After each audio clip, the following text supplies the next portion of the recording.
everybody, it's Lisa Shah from Escape Out of the Box, and I'm here today with part 2 of what I've decided to call Studies in Conscious Creation.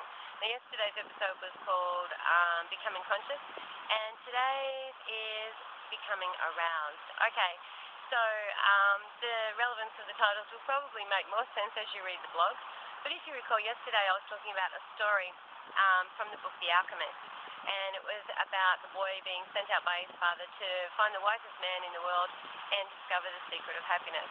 And the man gave him the suggestion of looking around his gardens, his house. It was a castle, and looking at all the things of beauty, but as he went, to take a teaspoon with 2 drops of oil.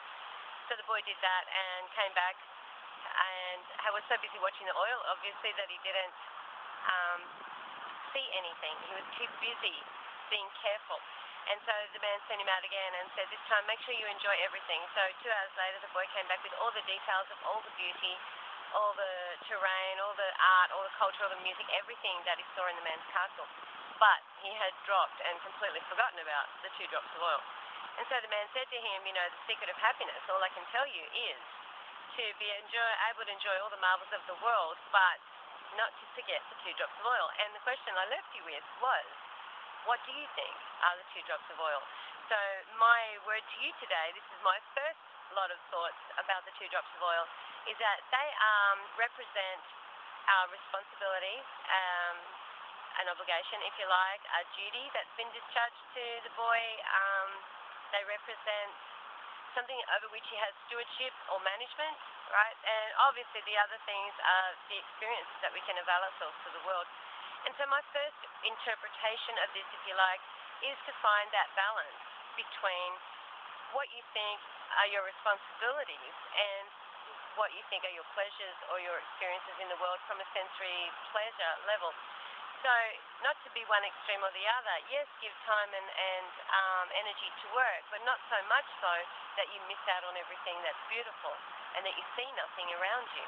And then don't get so lost in the sensory pleasures of things that you forget that you have a job to do of some sort and that you're here for a reason and you have a purpose to fulfill.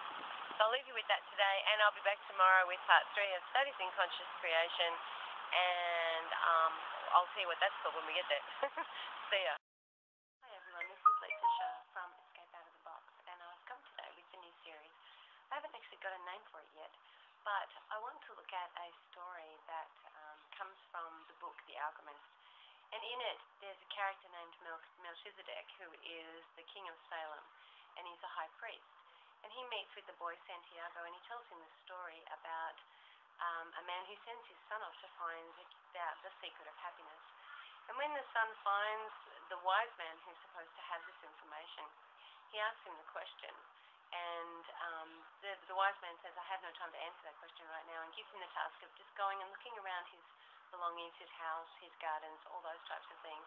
But he also gives him a teaspoon with 2 drops of oil that he must carry with him. Of course, the boy comes back 2 hours later, hasn't seen anything, but he has managed to preserve the safety of the 2 drops of oil. And so the wise man tells him again to go and look and just partake of everything, see it all, taste it all, touch it all. And of course the boy goes and he comes back, but he's lost the oil. And then the man says to him, the only thing I can tell you is that, you know, life is about enjoying all the wonders of the world, but to never forget the 2 drops of oil. So what I want to look at this week is what we think the 2 drops of oil represent.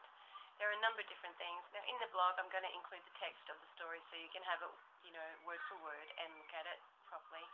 And then we're just going to have a little bit of a discussion about the possible interpretations that this story can have, because for me they're manifold, and I feel like when I find something that brings life down to something this simple, I like to make it very applicable, because there's something grounding in it and it's anchoring, and when you can just say life is this simple, this is what it's about, then it makes it easy to be able to manage it.